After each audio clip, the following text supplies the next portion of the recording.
akapotea, anaitwa Noti. Ile jina tulimuita ya kusomea, sio ile tulimpea mwanzoni, anaitwa Noti.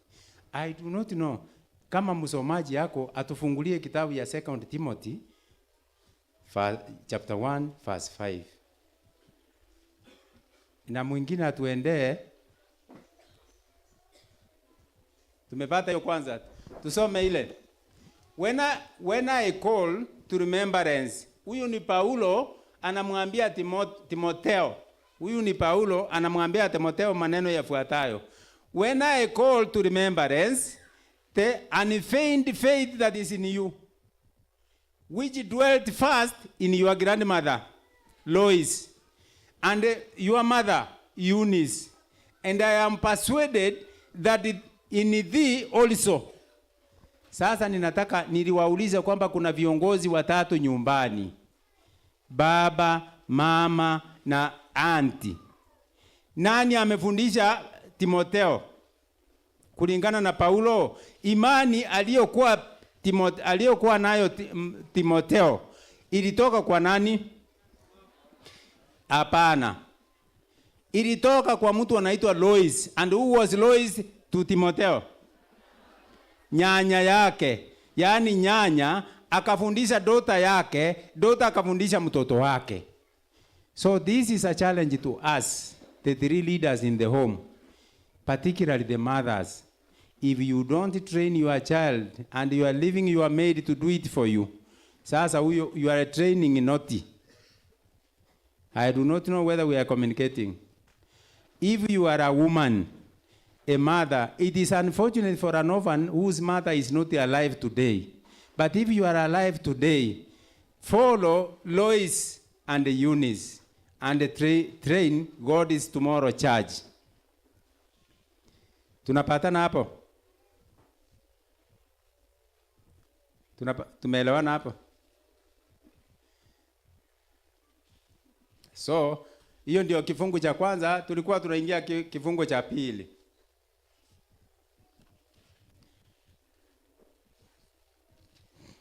Watoto, hiyo somo inatufundisha nini? Kifungu cha pili, endelea kutafuta Luka 19:10. Luka 19 chapter 19:10. Kwa watoto, hiyo somo tulisoma inatuambia nini? Mkono juu. Hakuna mtu alikuwa kwa klasi, ndio? Unajibu? Sasa hii watoto wote ni forgettive, si ndio? Nani sio forgettive? Hatukuwa na mtoto anaitwa remember, lakini nataka nione nani anaitwa remember hapa. We should not be naughty.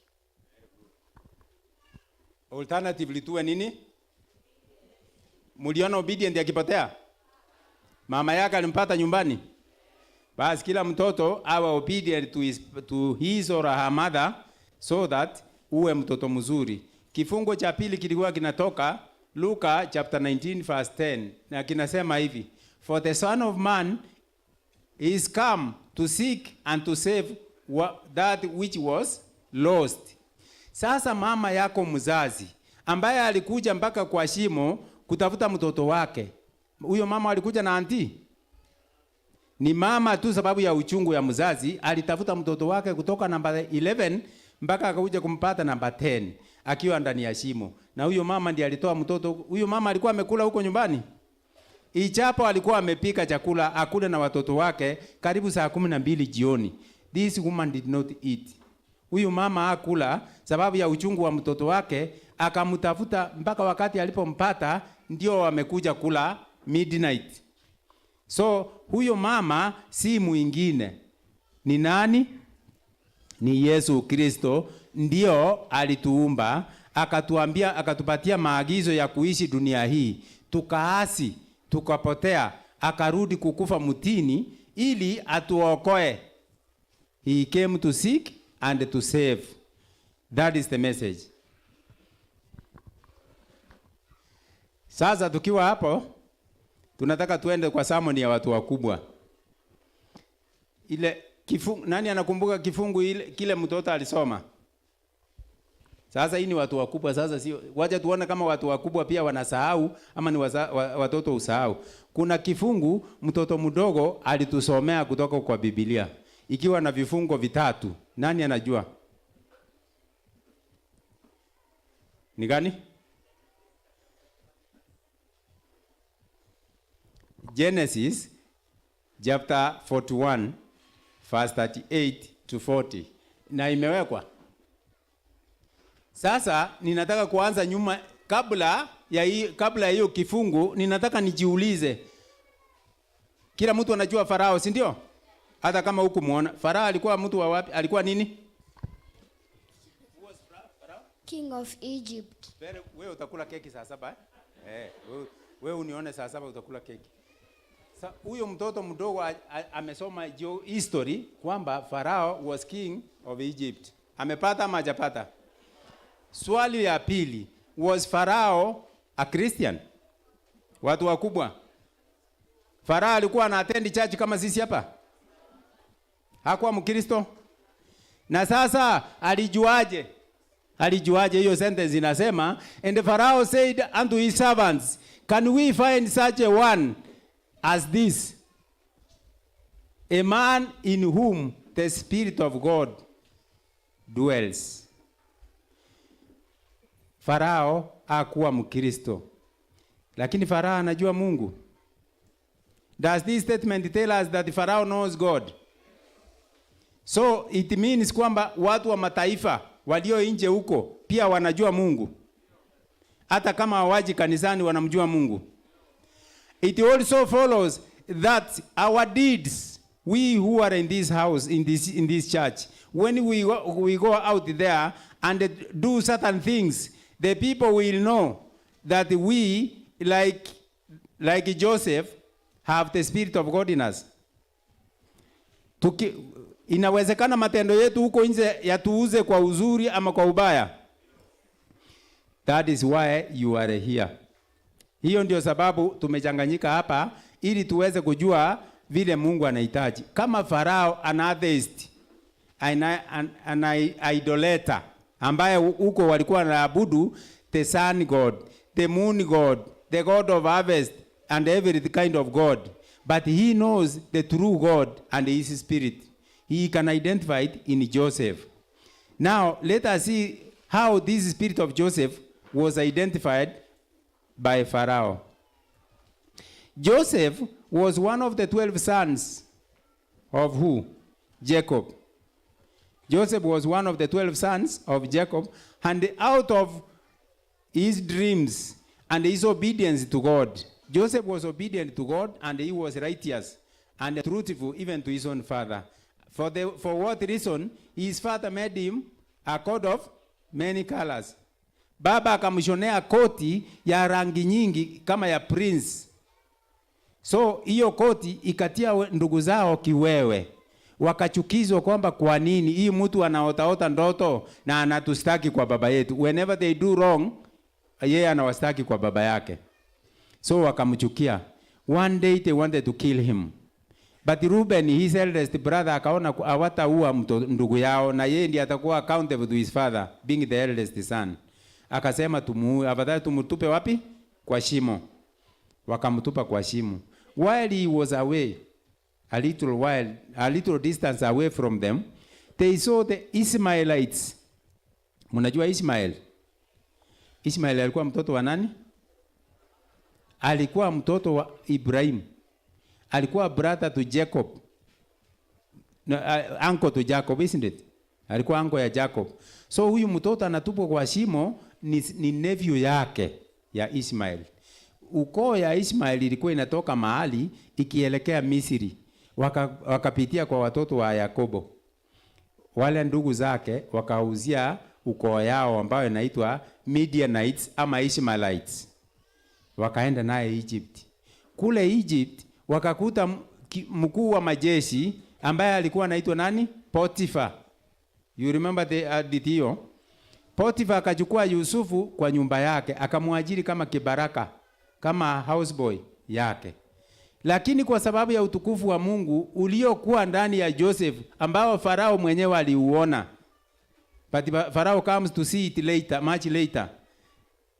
Potiphar was the first man to identify the Spirit of God in Joseph.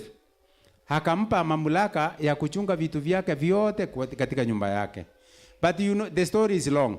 But you know what eventually happens? Potiphar's wife wanted to rape Joseph. But Joseph sneaked and made it. But the woman twisted the story in order to convict Joseph innocently. Then Joseph was wrongly convicted and imprisoned in jail.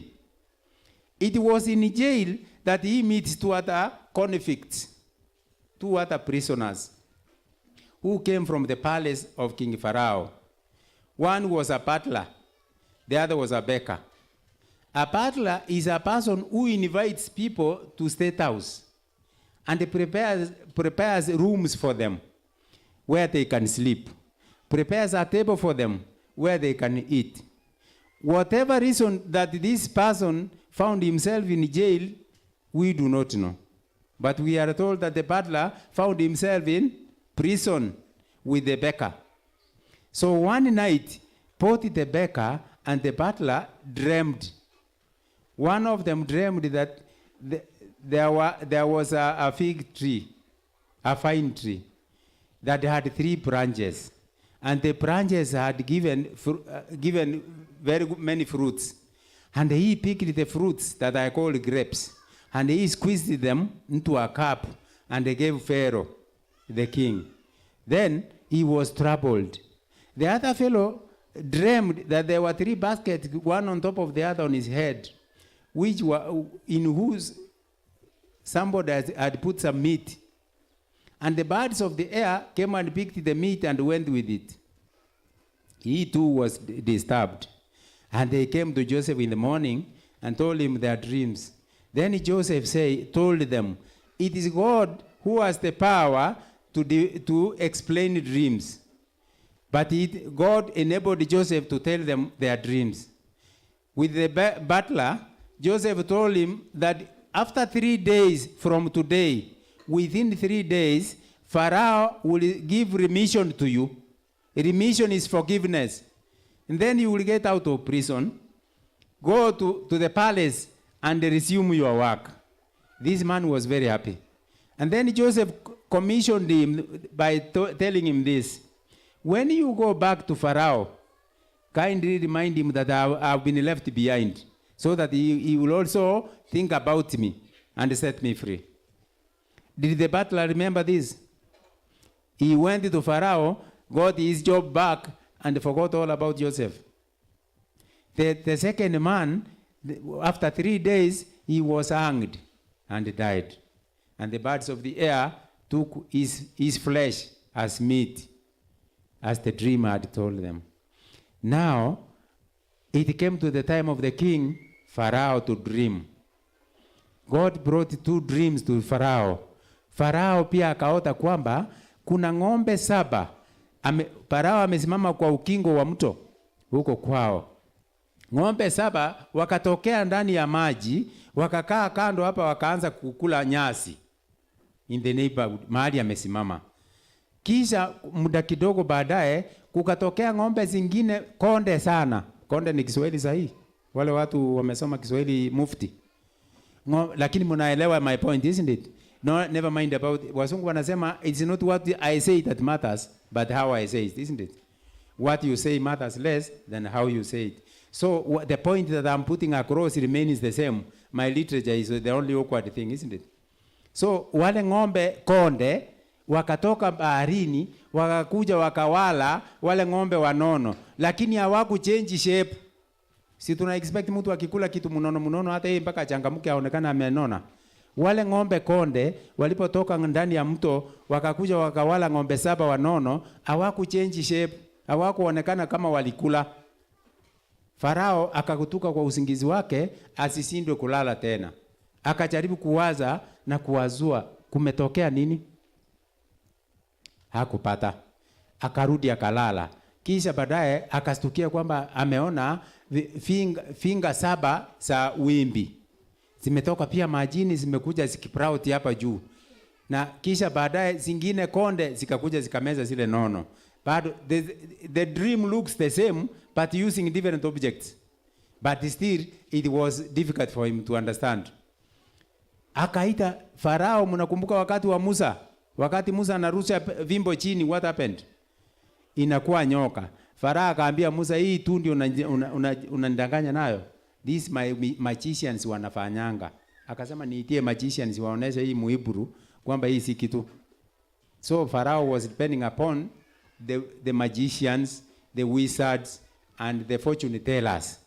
Wakaitwa wote katika nchi ya Misri wakuje kuambia mfalme ndoto inamaanisha nini. Hawakujua because they were not faithful to God. The only man who was faithful is Joseph.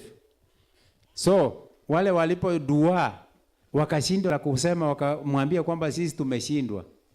It was upon that time that the butler, you remember the man who was reinstated to work in the state house, the butler, akakumbuka akaambia Farao kwamba nimekumbuka, when I was in prison there was a man with whom we were imprisoned. Niliota ndoto ya kurudishwa kazini na yeye ndiye alifafanua akaniambia hivyo, and then here I am. He didn't say kwamba akaniambia nikuje nikuambie. Akamalizia hadithi hapo. Farao aone kwamba atajisoti na hiyo assistance ama akaaje. Farao akasema hivi, nendeni muniletee hiyo mtu.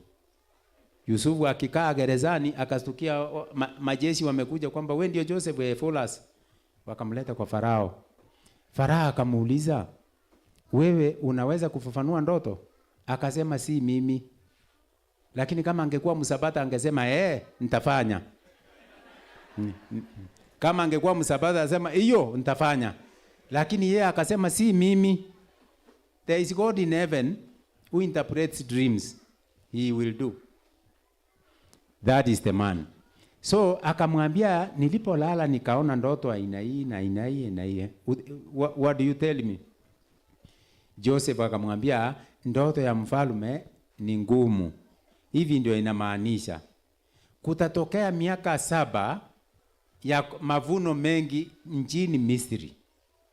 Baada ya miaka 7 kutatokea njaa kali ya miaka 7 tena. Kwa hivyo mfalme, Mwenyezi Mungu akuonya hivi, tafuta namna, utatafuta theluthi 5, inaitwa 5% ya sijui 5% ya nchi ya Egypt ilimwe shamba for 7 years. Mavuno yapatikane yawekwe kwa magala kila town, ili watu wakule for 7 years while there is drought and famine in Egypt. And then when Pharaoh listened to this wisdom, ndio akatoa hiyo maoni kwa wale nani magicians wake, wise men wake alikuwa anajidai nao, ndio anawauliza that question. And the Pharaoh asked said unto Joseph, for as much as God had showed you all this, there is none so discreet and wise as you. Yaani Mungu ameangalia, Farao ameangalia kwamba wale watu nilikuwa najitetea hapa nao hakuna mtu atafanya ile kitu umesema. Nitakuchagua wewe ili uwe ndio unasimamia hiyo mavuno. Na nimekuajia nchi yote ya Misri, uamuzi utakuwa wako. Mahali peke yake nitakuwa na utakuwa ni state house.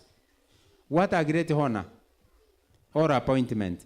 I want you to imagine that President Ruto amekuita state house, amekuambia kwamba hii Kenya yote hii boundary tu ya state house ndio hautatawala, lakini the rest of the country ni yako. Enda ufanye chochote unasema na watu watakutii.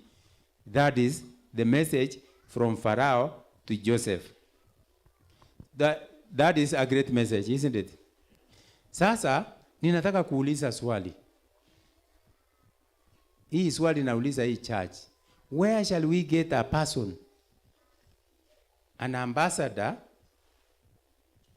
full of the Spirit of God, an ambassador that is obedient to his own mother, to his own father, to the church elders, to everybody where they work, they go, whether to school, to college, well anywhere. Where can we get such an ambassador ambaye ako mtiifu na anamuogopa Mungu like Joseph?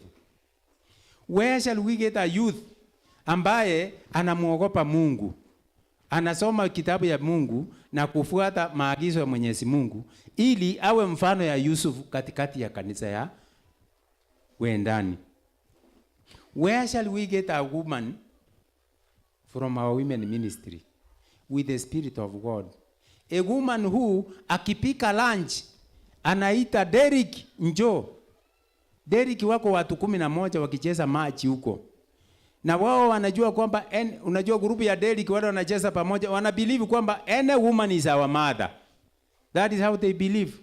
Any woman is a mother. Anajua tunakuwa njaa. Na kama mama ya Derek ndiye amesema Derek njoo kule, anajua tuko na Derek. Wanakuja the all 10 pamoja na Derek, they are 11. Alafu my director here is Mama Derek, but I don't say ni wewe. My director anaangalia kwamba 10 na mimi yangu ni Derek. Anasema nyinyi mnaitwa kwenu. Amusikii vile mkiitwa. Derek njoo, anaanza kupanga Derek. As faithful as Joseph, the children, the all 10 watakimbia kwao wa confirm kwamba every mother is faithful. Kama Mama Derek ametuambia tumeitwa, lazima tumeitwa. Watakimbia kwao na kila mtu ajisoti na mama yake. Surprisingly, kila mtu anakutana na kufuli. Kila mmoja mama yake anafanya Kenyatta Hospital, mwingine ni KU, mwingine ni biashara anafanya Getorai. Watoto wanajua for sure mama yetu hakujangi saa kama hizi. But we thought for some strange reasons amekuja mapema. Wanafika kwa nyumba wanakuta ni kifuli kila mahali. Watakaa hapo. Watasema Derek kabla wamalize chakula na hatujakula, wacha tuende tuwaambie kwamba we are still there. Wanakuja faithfully kwa Mama Derek na kumwambia mam, wewe hukusikia. Hatukuwa tumeitwa, mama hajakuja. Na Mama Derek bado anainsist kwamba nyinyi ndio amusikii. I don't want you in my lunch time. Go away. Don't we have these women in this church? They may not be here. Lakini where I came from, where I grew up nikiwa saisi, I saw them. Unajua hawa ni Wakristo hawezi fanya hivyo because they fear God and they fear God's word. But where I came from, when I was this age, that is what I went through. Unakuta kwenu mko maskini, ninajua hata hapa kuna mtu anaweza kuwa analala njaa kwa nyumba yake. It is because God's people are the same everywhere.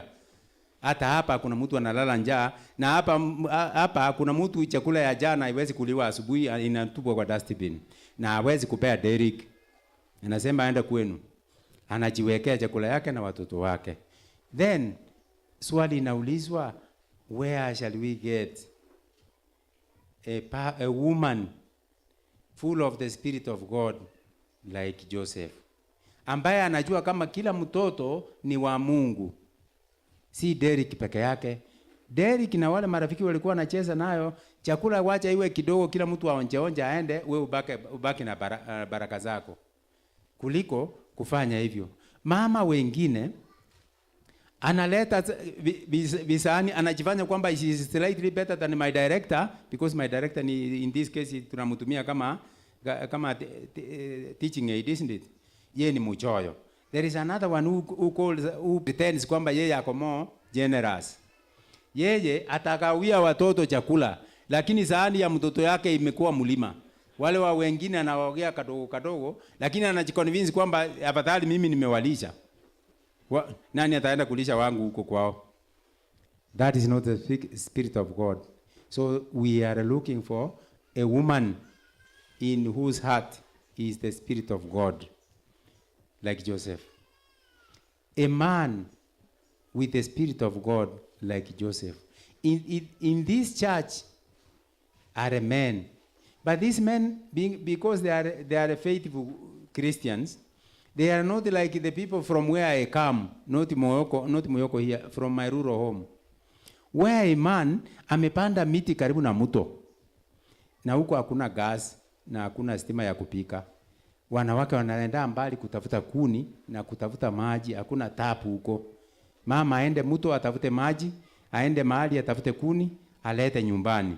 Sasa anapembeleza mume wake, wanamuita nani? Mume wangu.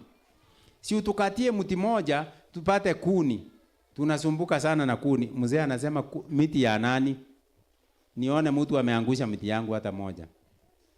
Hiyo miti anauza kando kando, anapeleka mahali anajua. Sisi hatuwezi kumwekea. Lakini anauza kisiri, hiyo pesa haiguzi mama, haiguzi mtoto. Anajua mahali anaipelekanga. Mwahi kuona kitu kama hiyo? Zinakuwa. Mpaka inabidi siku moja such people akigonjeka, mama hana pesa because ya patangi, mama ni housewife. Huyu mtu amekufa. Unajua vile wamama wanalia sometimes. Analia, nani atachunga hii miti, nani atachunga miti? Because hiyo miti ndio ilikuwa bibi yako na watoto wako, huku tuona sisi. Mnafikiri analia lakini anaserekea kwamba wewe enda na miti. Kwa nini uliacha miti? Nani uliachia, nani achunge hii miti sasa? Mnafikiri huyo mama na bibi na watoto wake wanaomboleza? These people are celebrating your tyranny. Ile masumbuko walikuwa nayo kwa mikono yako, wanaambia Mungu in style that we are so happy that the world is now in our hands, that we can sort our own troubles. So hiyo miti itauzwa, mama alipe school fees, ingine wafanye kuni na nyumba iendelee. Mjinga ameenda. In Nairobi kuna wazee wako na gari. They may not be in this church. They may not be in an SDA church. Lakini hao wazee amenunua gari na hiyo the comfort of this vehicle does not belong to the wife or children. But kuna watu wana enjoy ride na hiyo gari. Mama anaweza kuwa ni housewife, amejikarabati kwamba nitakuwa nauza hapa Githurai kidogo kidogo na mimi nijipatie pesa kidogo ya kuingia wapi? Kwa merry go round yetu ya wamama. Unajua mama wanakuwa na vyama hivyo. Sasa huyo mama utampatia pesa. Lakini amezunguka na wamama wenzake akakopa kapesa kidogo afanyie business in Githurai. Sasa wewe unatoka asubuhi na gari kwenda job. Huyu mama anakupembeleza kwamba mzee wangu, si unipeleke Githurai tafadhali, ninunue vitu nilete mpaka hapa alafu wewe uende. Kuliko mimi nianze nikileta naweka mahali ninalipishwa. Mpaka mizigo yote ikae pamoja, alafu nianze kukomboa bodaboda ama tuktuk iniletee mpaka hapa. Eventually utakuta hiyo biashara for sure is not rewarding. Si unisaidie, anasema mimi sifanyi biashara kama hiyo. Kama labda kama ile nitakusaidia upande gari ni kudrop hapa kwa daraja. Hiyo daraja ya Githurai ndio mama aingize kwa matope yake, atafute hizo goods ya kuja kuuza. Huyo mzee akisha kudrop bibi yake hapo, anazunguka roundabout ya Githurai, anaenda bypass. Kwenda asi alikuwa amesema amechelewa. Amaenda bypass kuchukua another woman ambaye anafanya Agakani hospital, anafanya kazi hapa ili huko wherever she is working. Huyo bibi yake ajui hiyo biashara. Yeye tu ndiye huyo mke hatujui kama ni bibi ya mtu ama ni single lady ama ni nini. Lakini huyo mzee amezunguka roundabout na bibi alimwambia mngoje alete vitu akiweka kwa gari wa drop hapa aende. Hakukubali. Akaenda hapo. Ukifikiri ni huyo peke yake, mwingine naye gari amenunulia female youth. Hapa kuna kuwa wanawake ya youth. Ama ni men tu. Sasa huyu mwanaume na gari yake na hako na mke. Sasa ndiye amerudi senior youth. Kazi yake ni kubeba youth wa kike. Kwa simu, munisamee hiyo kama ninawakwaza, lakini muniruhusu tu niongee hiyo. Because we are Christian na injili haioni aibu. Injili haioni aibu. Umeacha bibi na mke wako na your daughters, unakuja kungojea daughter ya mtu mahali. Muende date. Na wewe huko kanisa ya Seventh Day Adventist Church. Alafu siku hiyo nyingine huko kwa wimbo ni kwaya member hapa ama elder ya kwaya. Unapiga hapa na kusema unajua sisi ndio elders, tukisema hapa watu wataki kutusikiza. Unajua bibi yako mdogo ako kwa youth. Na unaposema unajua vile huyo msichana na kuona ndio exactly vile bibi yako ya ukweli anakuona, because wanakuona na madharau fulani. Wewe ni elder kitu gani? Na watu wakijua ile vitu unafanya in the dark. Where shall we get a man with the spirit of God like Joseph? Let that be our calling, kwamba kila mwanaume, kila mwanamke, kila youth aliye katika kanisa ya Seventh Day Adventist Church kahawa wendani. George vile ninavyoendelea kujioji kwamba I would like to know the character ya Joseph. This is specific thing that was in Joseph that was not in the wise men of Egypt, including the king. That is what is important in the life of a Christian. Someone read for us Job. Kama umefika kwa Job, tulifika verse 40, ndio? Tuende kwa Job chapter 29, 15 na 16. Job inatuambia kwamba yeye alikuwa macho ya vipofu. Job ni 29, 15 and 16. Job alikuwa macho ya vipofu. Si mnajua vipofu hawaoni. But a Christian, you are supposed, ukikuta mtu mwingine anatembea na mkongojo na probably anaelekea mahali unaenda, unaweza kushika mkono muende faster kuliko kudunga hiyo kijiti chake mpaka huko. Ukikuta mwingine ni kiwete, unaona kama saa hii ni msimu wa mvua, isn't it? Yule mtu ajiwezi kwa miguu peke yake. Akili ni mzuri, mwili ni mzuri, lakini miguu hana ya kutembea. Job tells us in Job chapter 29, 15 and 16, inasema kwamba mimi nilikuwa miguu ya wale hawawezi kutembea. How did he do it? He didn't carry those people in his shoulders. Wewe ukiwa unaenda Githurai ama town, umekuta mtu hana miguu, anajigaragaza matopeni. What are you supposed to do? Uko na gari na unaona gari yako ni holy, huyu ndio unholy. Sasa utashuka chini umuulize mami unaenda wapi? Daddy unaenda wapi? Nikupeleke, nikusukume kidogo hata kama sikufiki huko, nikusaidie. Akikubali kama ni mwanamke, mimi pia nakuwa mwalimu ya first aid na fire safety. So there is a way we do. Wakati unakuta mtu tunamuita non-ambulatory. Non-ambulatory ni ile mtu hawezi kutembea on their own na miguu yake. Unamuuliza nikubebe aje? So that anaweza kuwa bado ako na kidonda mahali, usimudonoe hiyo kidonda. Ama kuna vile kama wewe ni mwanaume unabeba mwanamke, unajua matiti ya mwanamke ni sacred. Na kama utapeleka mkono yako kibahati mbaya hapo, tutakustaki na sexual assault.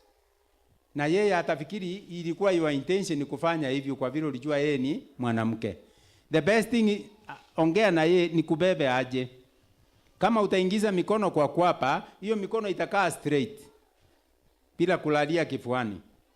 So umuinue juu, umwekelee kwa kiti ya hiyo gari yako, na hiyo matope amekaa nayo, ndio utabarikiwa. Never mind who will wash the car. How many men are like Joseph here that will carry on that work? You can't get